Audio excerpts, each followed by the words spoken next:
Uh, what's up, everybody? What's up, man? Listen, I know I'm a few days late from doing this show, giving you guys this episode, and I apologize. I've been sick, haven't been feeling well, and you know, uh, I just didn't really get a chance to really enjoy the Rams win on Sunday because I was home in bed sick, laying down watching the game. So forgive me if I'm doing this episode pretty late, and as you can see, I'm away from where I'm normally filming at. But I felt it necessary to do a show, whether it was remotely or at home or wherever. So here I am. I'm giving you my reaction to Sunday's win over the Miners. And what can I say? What can I say? That is how we should have looked. That's how we should be looking. Great performance. Great performance. Great performance. Absolutely great. Special teams, defense. Even though we didn't get a sack, there was some quarterback pressures there. They still allowed for Mac Jones to basically throw, what he had, like 4 or 5 incompletions all game. A couple of 4-and-outs, a turnover again. Nate Landman again with that peanut punch, and then of course the interception by Emmanuel Forbes. Unbelievable performance again. Matthew Stafford balling out again. Another game where he's throwing 4 touchdowns, no interceptions. And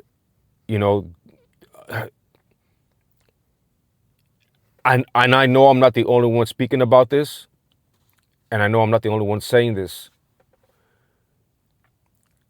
and I know this is not the only Rams podcast that's bringing this up, but that 13 personnel is a problem. And I mean that in the most positive way.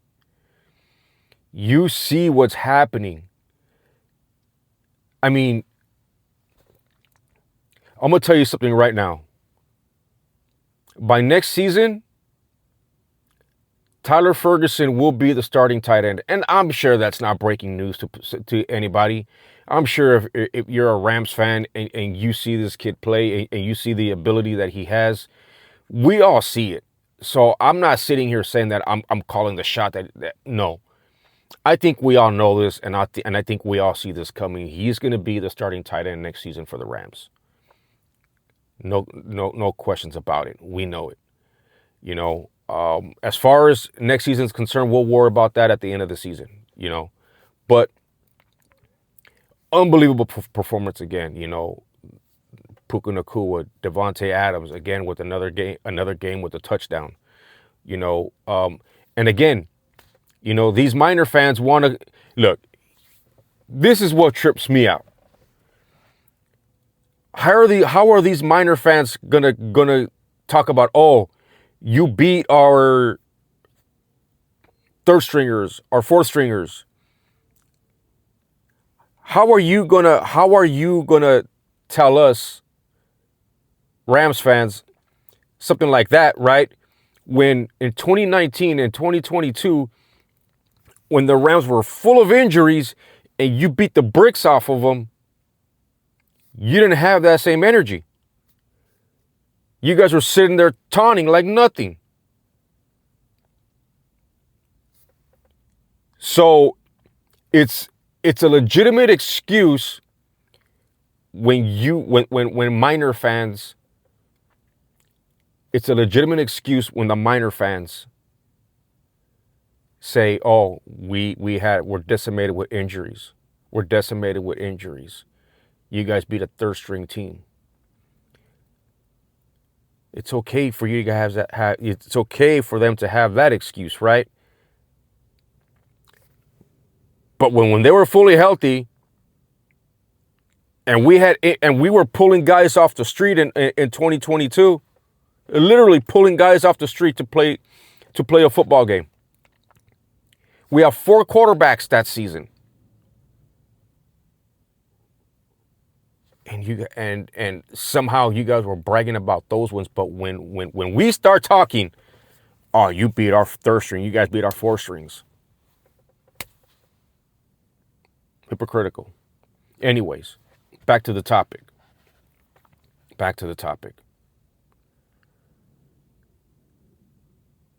13 personnel is unbelievable. The way Kyren and Corum are running the football, it's going to be a problem. And at some point, and I wouldn't be surprised if it happens sometime later on in the season, when we start to see the 3 backs. Where we start to see, Kyren, Corum, and Hunter. I wouldn't be surprised. Not one bit. But just, again, we walked into Levi Stadium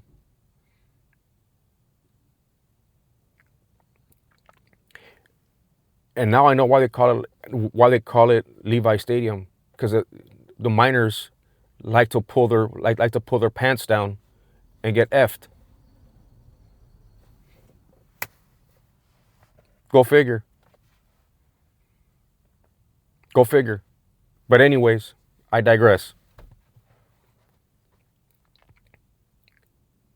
Here's the crazy thing about all this, and I want to get to Stafford later on, because I have something to say about Stafford. This team, unbelievably, is just playing great, some great ball. Great. And we have a tough task coming this week. Cooper Kupp's returning with Seattle. Another divisional game.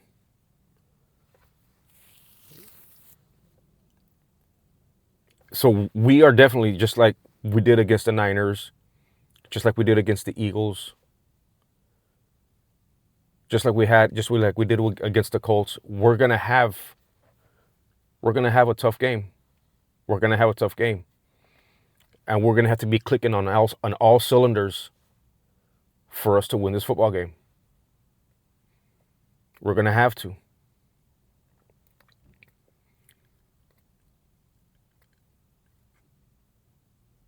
I just, again, I've been talking about this all season long. I'm going to bring this up right now. We've been talking about this red zone issue that we were having at the beginning of the season. That ain't the issue now.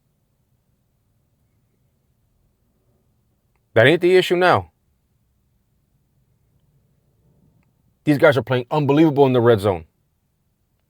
Unbelievable. These dudes are balling. I'm looking forward to Sunday's football game. I'm looking forward to seeing them in those rivalry jerseys. I'm looking forward to it. It's going to be fun. Chris Shulo's got this defense playing at a high level. And I'm going to say this, and I've been meaning to say this, and I'm going to say this on this platform, because I said it on my X feed after the season was over. And I kept telling people about Sam Darnold. People only want to look at what he was like with the Jets and Carolina, 2 dysfunctional franchises. As Rams fans, we should know what that looks like already. Why am I saying this? Because Matthew Stafford had a dysfunctional franchise that he was playing for.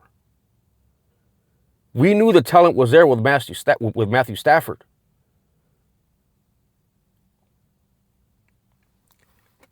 I made this argument in regards to Sam Darnold last year after we smacked him around in the playoffs.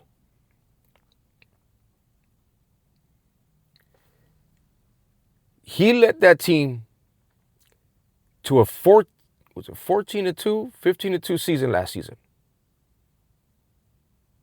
He did that. And up until the last game, when they lost to Detroit, they were in position to be the number 1 seed. And they lost. They didn't lose because of him. You can say all you want that they lost. The Vikings also won because of him. You remember who their quarterback was before him? With the same weapons and the same coaching staff. Never did they look like that last year, like how they looked last year in reference to Minnesota. Look at how he's playing in Seattle.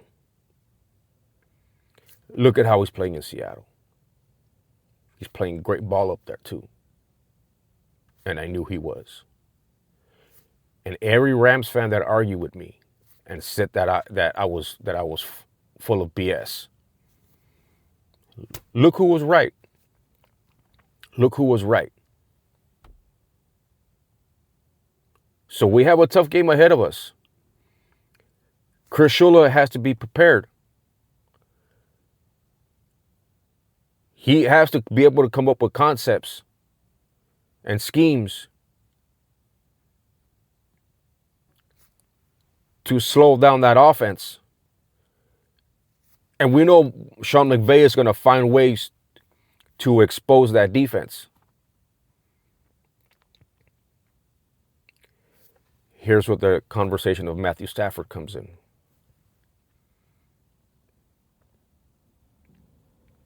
As Rams fans for a long time since he joined this team, we felt and we knew he was the best quarterback in the conference. You can say he was, in our eyes, you can say he was top 2, top 3 in our eyes. Are we being biased? Perhaps. But we know what that looks like. And you put Matthew Stafford in any one of these other winning teams, and he elevates their play. Easily. With the way he manipulates the defense with his eyes, these no looks and just the side throws and just escaping the pocket, just the little things that he does. And I'm glad now he's finally getting his flowers. He deserves those flowers. He deserves to get those flowers. And at this point, right now, I don't care what anybody says. Anybody. And there's a lot of haters out there. He's MVP. And I'm calling out all Rams fans now. All Rams fans, whether you're on TikTok, I'm not. Whether you're on IG, I am. Whether you're on Twitter, X, whatever you want to call it, I am. Start hashtagging Stafford MVP, MVP Stafford, whatever, however you want to lay it out. Because as of right now, the way it stands, yeah, you could throw in Jonathan Taylor in Indianapolis, who's having an unbelievable season. And I personally think if it wasn't for Matthew Stafford balling the way that he's balling now, Jonathan Taylor should probably be the MVP. But when you look at what Stafford is doing, especially, let me highlight this, especially when you consider he was coming off of back issues in the offseason. Nobody expected him to be balling like this. And he's slinging the ball everywhere, and he's getting hit at every point.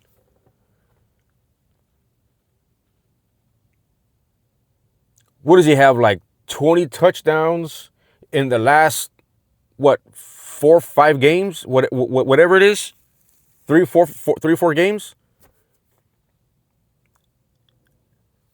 That's insane.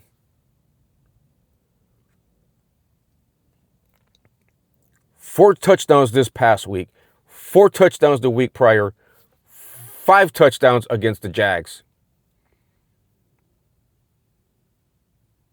This dude is balling. He's balling. And I know it sounds like I'm being biased because I'm a Rams fan. And people that are watching this who aren't Rams fans are going to say, yeah, you're being biased because you know, he's your quarterback.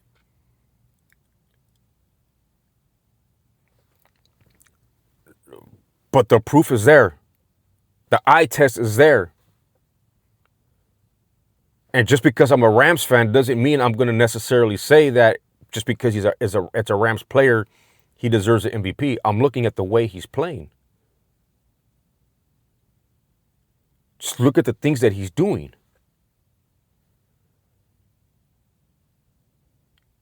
Unbelievable, man. Unbelievable. Like I said, I'm looking forward to Sunday's game against Seattle. You know, I'll be tuned in and locked in and ready to watch that game like the rest of the Rams fans. And man, I'm to all the season ticket holders out there, to all you sellouts out there, I'm calling every single one of you out as well. Stop selling your tickets. Stop selling your tickets just to get the money back. Because you make every single Rams fan that is bled blue and yellow since we were kids, you're making us all look bad by selling those tickets.